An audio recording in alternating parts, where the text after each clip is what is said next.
나로서는 반갑습니다. 그렇지만 내가 나이가 많아가지고 서서히 얘기하기 어려워서 아는 것을 얘기해요.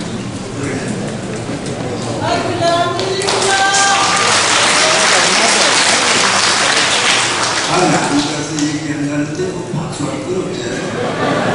나로서는 부끄러운 일이니까 서서 하지 못해서 앉아서 하니까. 근데 오늘은 무슨 얘기를 내가 하는가 하면 국민적 행복과 국가적 행복, 이게 내가 만든 제목이에요. 국민적 행복과 국가적 행복. 대통령을 곁에서 나라가 행복한 나라가 되게 됐다, 그런 얘기들을 많이 하잖아요. 사실 나라가 행복해야 될 거예요. 미국 독립선언문을 쓴 사람 청문회에 뭐라고 그랬는가? 생명, 자유, 그리고 행복의 추구, 그걸 위해서 이 한중국을 만든다고 그랬어요. 대한민국도 마찬가지예요. 그런 나라를 만들려고 노력들을 하고 있습니다. 그럼 무슨 국민의 행복은 뭐냐? 이 시간에 다 한번 생각을 해보자. 국민적 행복은 뭐냐? 동양 사람은 육아의 보복이라고 해서 5가지 행복이 있어요. 전체 여러분이 짐작하실 거예요. 그건 수,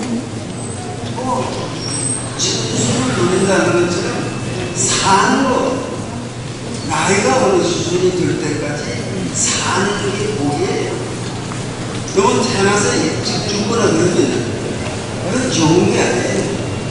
그러니까 행복하려면 살아야 되는데 몇 살까지 사는 게 행복이냐? 이건 또 의견이 다 달라요. 옛날에 해방되던 당시에는 한국의 평균 수명이 40이 채 안 됐습니다. 일제때 있기 말기 어려서 많이 쫓기는 했으니까 조금씩 나아져서 지금은 뭐 70, 참 넘어서 80 그렇게 됐어요. 그런데 내가 올해 87인데 몇 달 있으면 88이 되는데 내가 살아온 걸 돌이켜보면서 인간은 몇 살까지 사는 것이 행복입니까? 그런 생각을 해봐요. 예전엔 휴가만 되면 행복했어요. 휴가잔치를 크게 했지만 굉장한 일이죠. 60세까지 살았다. 굉장한 일이 있어요. 근데 요새는 그렇게 생각을 안 해요. 60은 더 살아야 된다. 그래 뭐 정년퇴직이 다 다르지만은 65세면 정년퇴직을 한다. 뭐 그런 얘기들이 있잖아요. 65세까지는 괜찮지 않느냐. 살아보니까 그 뒤에 사는 건 힘들어요. 우선 뭐 오래 사는 게 복이다.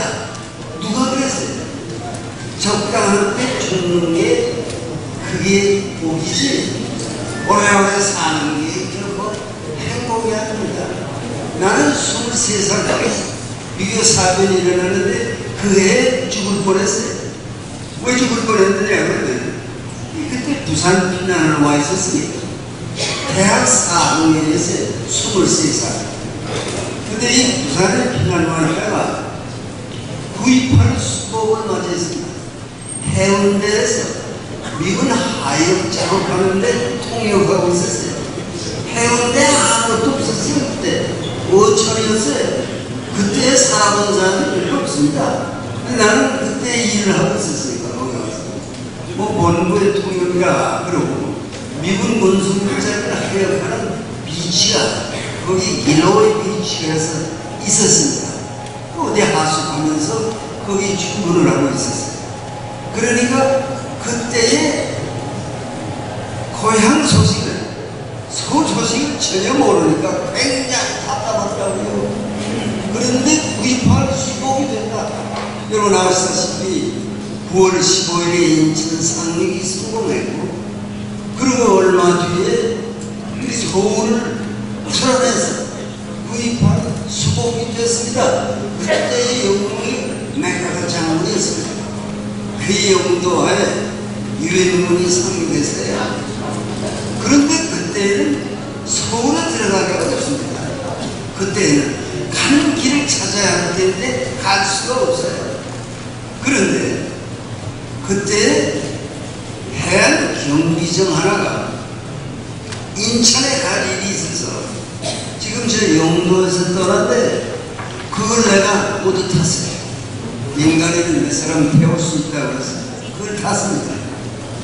타고 영도 앞바다를 떠난 것이 그해 1950년 10월 한 5, 6이 됐을 겁니다. 아주 구입할 수고가 얼마 안 됐었는데 그때 그 경비정을 얻어 타고 영도 앞바다에서 떠났습니다. 23살이에요. 근데 뭐 상상할 수 없죠. 노인이 이렇게 돼서 서서도 얘기 못하고 앉아서 하는 이런 처지가 되는데 나도 23살 때가 있었어요. 해안에 살다 보니 이꼴을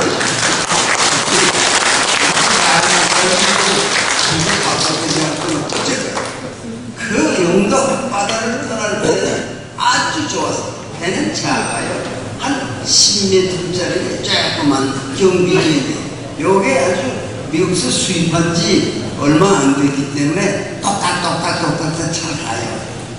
날씨가 좋았습니다. 근데 그때만 해도 이 서해안 일대 아직도 인민군이 그대로 있어요. 그러니까 매가도 장군이 이렇게 찔러서 상륙을 한 거지. 인민군이 그대로 있어요. 그 경찰 경비정이 해안선을 따라서 가지 못해. 어디로 갔느냐면 공해사로 한참 가서 똑딱똑딱 갑니다. 인천을 해서 갑니다. 근데 처음에는 날씨도 좋았는데 말이야. 밤이 되면서부터 날씨가 나빠집니다. 바람이 막 불고요. 비가 쏟아지고 배는 흔들리고 못 살게 됐어요. 다 죽게 됐어요. 그런데 먹은 거 다 토하고 경찰도 물 푸고 우리도 물 푸고 물을 푸면서 어떻게 배를 살려보려고 희망이 없어요. 계속 폭우가 쏟아지니까 그때 나는 내가 죽는 줄 알았습니다. 죽게 되고 23살 나는 이제 죽었구나 그렇게 생각하고요. 가판위에 기어 올라갔습니다. 이게 진실한 체험한 말이에요. 가판위에 기어 올라갔습니다. 모든 날이 비오고 무언가를 붙잡고 그 23살의 청년이 그래도 무슨 신앙실이 있어서 기도를 한 마디 했습니다. 하늘에 향해서 기도를 했어요. 무슨 기도를 했는가? 하나님, 제게 할 일이 뭐가 있으면 저를 살려주셔야지요. 죽게 됐으니까. 죽는 게 이렇게 죽는 거구나. 배가 뒤집히면 가라앉으면 죽는 거 아닙니까? 그런 처참한 경험이 있어요. 근데 기도를 하다가 길 내려왔어요. 계속 물 벗습니다. 계속 비가 쏟아집니다. 살 길이 없어요. 그랬는데 한참 가서 밤이 깊어지는 날이라 새벽 6시 되니까요 비가 안 와요. 바람도 안 불어요. 또 사람이 사는 게 그래서 삽니다. 이야, 조용하고요 깨끗한 아침이 됐어요. 인천 앞바다에 왔습니다. 그러니까 5일, 6일, 10월, 5월, 6일, 7일 그 어느 날이겠지. 인천 앞바다에 오는 날이에요. 인천 상륙대 쓰인 군함, 순양함, 크고 작은 군함 배가요 200척이 거기 있대요. 태양은 찬란하게 빛나고 그런 경험이 되겠습니다. 이건 살았구나 이제. 근데 생각하기에 따라 다르지만요, 나는 하늘의 뜻이 뭐가 있다고 봅니다. 안 하는 그런 건 없다고 봅니다. 좋아요.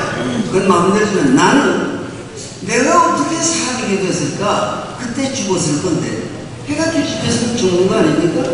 근데 어떻게 살게 됐을까? 이게 숙제 같은 얘기지만 나대로 얘기를 하다 보면 하늘의 뜻이 있어서 나를 살려줬다. 난 그렇게 믿습니다. 누가 뭐라고 해도 그렇게 믿어요. 그리고 그게 23살 때인데 오늘 81급이 되기까지 살았어요. 일은 없지만 그래도 살았어요. 살 사람은 사는 거예요. 그런데 뭐 오래 살아야, 물론 지금 생각하면 23살 때 경찰 경비정에 뒤집혀서 바다에 가라앉았으면요, 여러분에게 나와서 강의는 못하죠. 없을 거니까. 그러나 살려두어서 오늘 부산에 와서 이 강연을 하게 됐습니다. 나는 그렇게 믿어요. 우리가 사망용으로 하면요, 65세 지나 70 이렇게 되면요, 아무 때 죽어도 좋은 겁니다. 사실 뭐 더 끌 것도 없어요. 사실 오래 살겠다, 그게 미신이지만 오래 살아서 뭐해야 그럴 것도 없는데, 뭐 건강 100세 웃기지 말아보세요. 건강 100세가 없어요. 100세까지 건강하게 사는 사람이 어디 있어요? 나도 굉장히 건강했습니다. 이 6.25 사변 때 제 국민묘에 소집돼가지고 서울에서 부산까지 걸어갔습니다. 그 크리스마스 때인데 상주에까지 걸어갔을 때, 크리스마스 때문에 그날 얼마나 걸었는지 알아요? 밤길을요 70리를 걸었어요. 밤에 행군을 하는 거죠. 그런 경험도 있어요. 그런데 그 배를 타고 다 죽게 됐다가 인천 상륙을 하는데 조그만 배니까 큰 배 사이를 살살해 쳐서 인천항에 상륙을 합니다. 또 경찰 경비되니까 당당하잖아요. 상륙을 하는데 인천이 다 깨져서 아무것도 없습니다. 합보 사격을 했으니 그렇게 되겠어요. 얼마나 컸어요. 그래서 그때에 내릴 때 경비정의 책임자가 경찰이죠. 그 사람이 나오고 말이, 가자 지난 밤에 이 경비정의 엔진만 끝났으면, 못했으면 우리 다 죽었습니다. 엔진이 요게 끝나지 않고 똑딱똑딱 가기 때문에 내가 살았습니다. 우리 탔던 사람은 다 살았죠. 그래서 오늘까지 이어져 왔는데, 첫째 행복이 오래 사는 거가 아니라 적당하게 사는 게 복입니다. 그냥 요양병원에 가서 세월만 가는 걸 기다리고 앉아서 뭐합니까? 앉아있기나 해, 누워 있어야 돼. 그런 인생을 생각할 때 사람은요, 제때 죽는 게 행복이죠. 오래오래 사는 게 행복이라 어디 가서 그런 얘기 하지 마세요. 제때 죽는 게 행복이다. 그러면 행복의 두 번째가 뭔지 여러분 기억하시죠? 부의 부. 먹을 게 있어야 돼요. 입을 옷이 있어야 돼요. 잠잘 집이 있어야 돼요. 그 부가 없이는 안 되잖아요. 요새 자본주의라 그래서 돈이면 다 된다, 그런 세상이 됐죠. 돈이면 뭐나 할 수 있다. 좋은 옷도 사입고, 돈만 있으면 좋은 식당에 가서 좋은 음식도 먹고, 좋은 집에 돈만 있으면 좋은 강남의 빌라에도 살 수 있다. 돈이면 된다. 그래서 이 세상이 좀 한심하게 되어요. 돈밖에 몰라요. 그 부정부패라는가 돈 때문에 그래요. 그래서 다른 거 무슨 체면이 그런 게 아니라 돈 때문에 부정부패하는 거예요. 요새도 국회의원 5사람이 요새 국회의원들 죽을 욕을 먹더라고요. 근데 또 얼굴이 천년 피가 돼서 아무렇지도 뭐 해산하는다고 해산할 줄 아세요? 더 열심히 계속 나가려고 그러죠. 왜? 세비가 있으니까, 돈이 거기서 나오니까. 그런데 이게 그런 거 되지도 않아요. 왜 그런가 하면 지금 부정부패한다고 5사람 국회의원이 걸렸습니다. 그래서 몇 사람은 들어갔어요. 국회의원 사람 벌써 구속이 되었어요. 그런데 또 몇 사람은 아직 밖에 있고, 그러나 그 조사받고 이제 죄가 있으면 감옥에 가야 되겠죠. 그런데 그 부정이 있다. 당신 학교 이름 고쳐주는데 5천만 원 받지 않았어? 그런 사람은 둘이 있었어요. 국회의원 중에 5천만 원짜리가. 근데 그 두 사람 중에 한 사람은, 신모라는 사람은 좀 신중하더라고요. 태도가. 시무룩하고, 그 사람도 예전에 갔다 온 적이 있대요. 그러니까 아는 게 있어서 그런지 시무룩하게 있고. 한 한 친구는 국회의원이고 김씨인데 되게 까불더라고요. 생각해보면 웃으면서 나가는 거예요. 국회의원이 검찰에 불려갈 때 아무래도 내가 먹긴 좀 먹었는데 많이는 안 먹었습니다. 이런 국회의원은 하나도 없어요. 나는 먹은 적 없다 그래요. 그냥 들어가면 다 달러가 나요. 아, 먹었구나. 근데요, 5천만 원 먹었다는 두 사람 중에 한 사람은 욱직한 태도를 가지고 또 한 사람은 되게 까불더라고요. 그래서 제가 검찰이 다 잡아가기 어려울 텐데 그 중에 누굴 남겨놓을까? 내가 생각했어요. 누굴 잡아갈까? 내가 생각해봤어요. 아마 나는 죄가 없어. 이렇게 살살 웃으면서 하는 그 친구를 잡았더라. 그렇게 내가 미리 내다봤어요. 그놈이 딱 잡혀가더라고요. 야, 나는 검찰도 아니지만 그 정도는 내다봅니다. 그 여러분 혹시 검찰에 잡혀가게 될 때는 시무룩한 표정을 하고 고개를 숙이고 가세요. 난척하고 말이야 내가. 그 검찰에 딱 잡혀가니까 이 사람 얼굴빛이 딱 달라지더라고. 긴장했어요. 그때는. 야, 그걸 보면서 말이야. 지금부터 연습하세요. 응? 언제나 검찰에서 부른다 할 때는 시무룩한 표정으로 죄진 사람처럼 가야지. 내가 무슨 죄가 있어? 그거 잘못된 거예요. 어쨌든 돈 때문에 그래. 돈이 얼마나 있어야 되느냐. 일종에서 이건 모자라는 돈을 예지금으로 예탁할 수 있는 현재 정몽구 같은 사람은 돈이 많은 사람이더라고요. 그리고 그 사람이 돈은 많지만 제 마음대로 쓰는 건 아니겠죠. 사람이 얼마 정도의 돈이 필요한가 몰라요. 그렇지만 너무 돈 하면요 사람이 치사해집니다. 돈이면 돈이지 일해야지만 돈 그러면 사주를 못 쓰고 그러면 사람들이 잘 못해요. 옛날 원래 이상재 선생이 대단한 어른 아닙니까? 근데 감기도 걸리고 그래서 운병 온 사람들이 많아요. 훌륭한 사람이니까. 근데 여러 사람들 왔는데 저라도 부자도 있고 데려왔어요. 그 중에 부자 한 사람이 가면서 선생님 감기도 걸리시고 이러니까 좀 약이라도 몇 좀 지어서 드세요. 그러면 방석 밑에 봉투를 하나 놓고 나갔습니다. 근데 조금 있다가 일제 때 얘기해요. 일본 유학생이라는 청년이 딱 들어와서 선생님 제가 공부하러 일본을 가게 될 텐데 지금 여비가 모자라서 이러고 있는데 선생님 좀 어떻게 하는 걸까요? 몰라 이상대 선생님 그 방석 밑에서 그 봉투를 다시 꺼내서 이거 가져가라. 가서 공부를 잘해. 이러니까 이 청년이 봉투 안을 들여다봤대잖아요. 들여다보니까요 그때 돈 300원 일본 돈 300원이 들어있더니 수업자에 100원짜리가. 그러니까 이 청년이 놀라가지고 선생님 저희가 한 장 있는 겁니다. 한 장을 빼주려고 하니까 월남 선생이 그 청년을 야단치게 넘어. 내가 내 생각을 해야지 네가 내 생각을 해야 되겠나? 우선 같이 가. 그러니까 그냥 올겨울에 가지고 갔죠. 잘 됐죠. 100원 필요한 사람이 300원이 생겼으니까 잘 됐잖아요.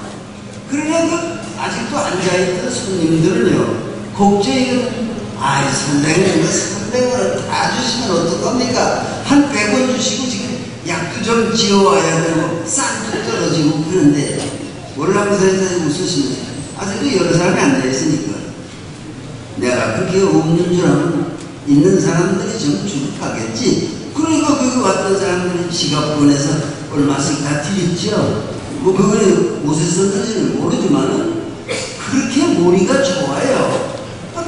그렇게 그 사람들도 받아서 쌀이라도 사면 되는 거지. 그 청년은요 300원을 다 받아가지고 간대요. 그 월남에 11기에 나오는 얘기입니다. 돈도 하지만 돈이면 돈이지. 이게 사람을 만드는 거고 인간의 행복이 그런 거지. 돈이면 쩔쩔매고 그런 건 아니지 않느냐. 돈이 많아서 행복한 건 아니지 않느냐. 그러면 수후 그 다음 뭔가 강령 육아의 오복이 세 번째가 강령에 건강하고 몸이 건강하고 명 마음의 있는 거. 아, 그거 어려워요.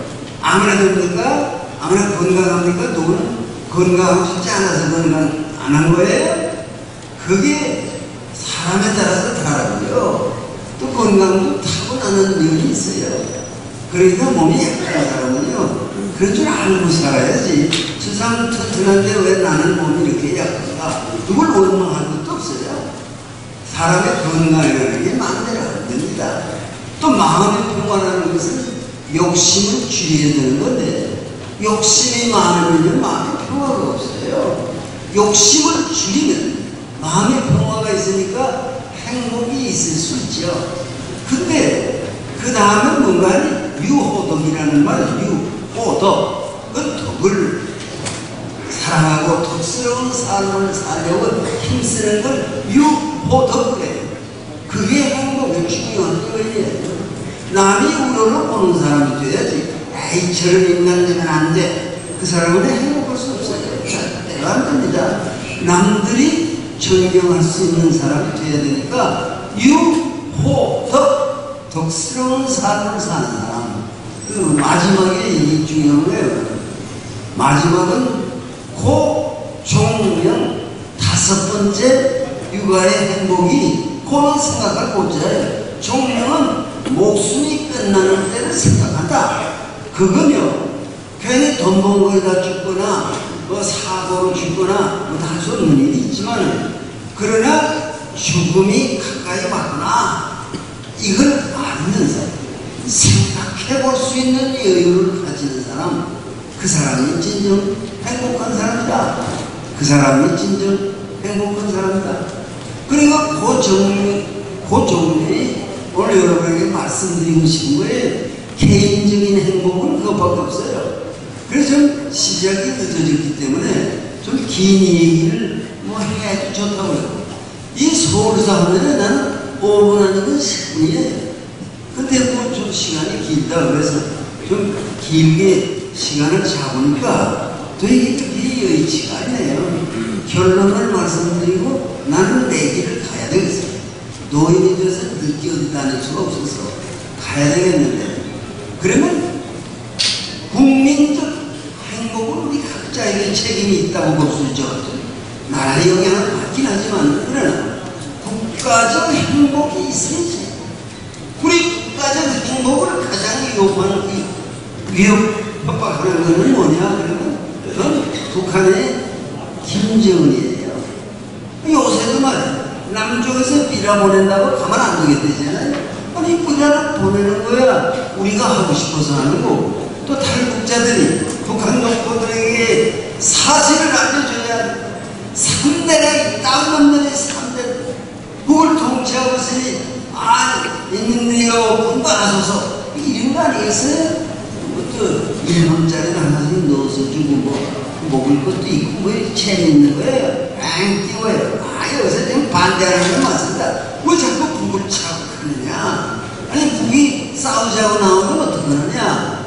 오늘 국가적 행복을 위해서 내가 여러분께 말씀드리고 싶은 것은, 북이 협박하면 맘대로 해. 이래야 우리가 살죠. 아, 그건 곤란한데? 그럼 우리가 좀 조심해야지. 이래가지고는 언제 통일을 합니까?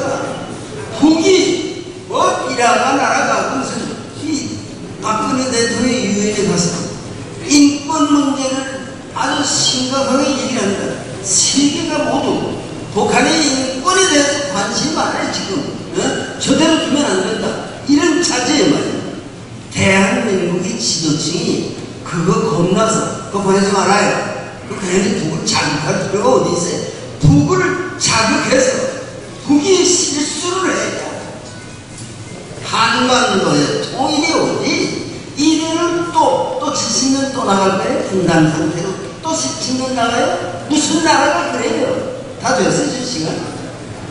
안에 올라오면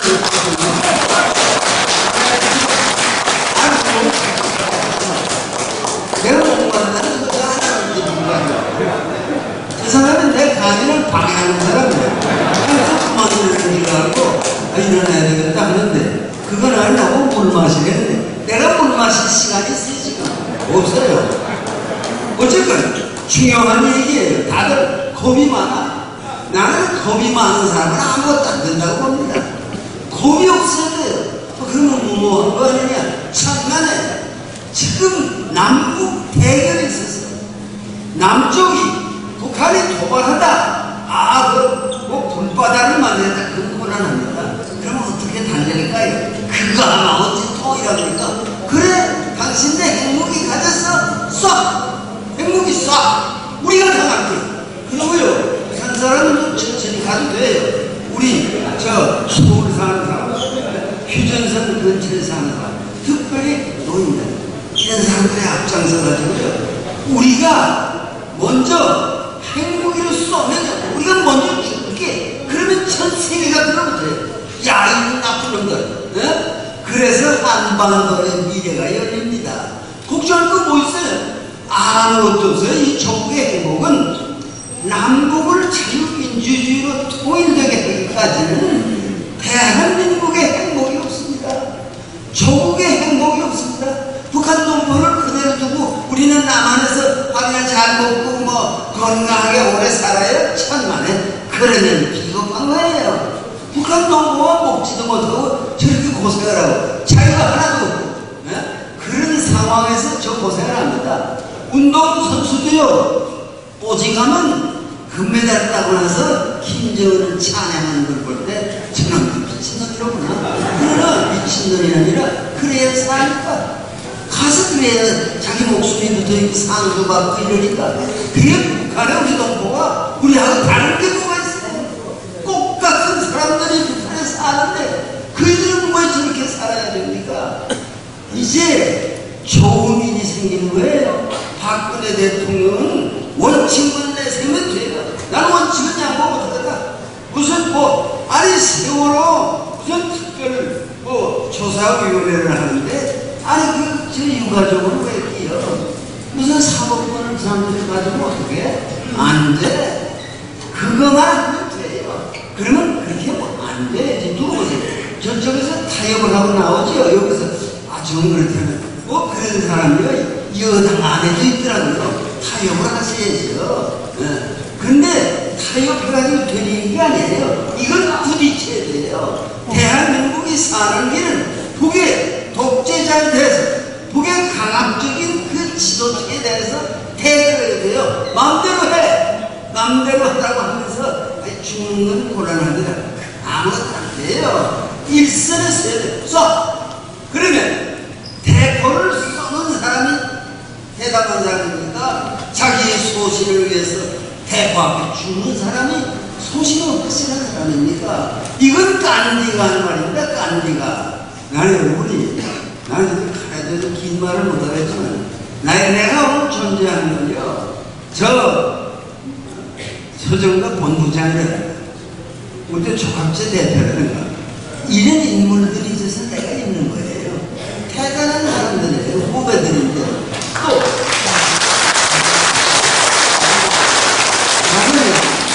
방금 말씀해 주신 민경준 장관, 나는 이런 사람 때문에 대한민국을 수많았다고 봅니다.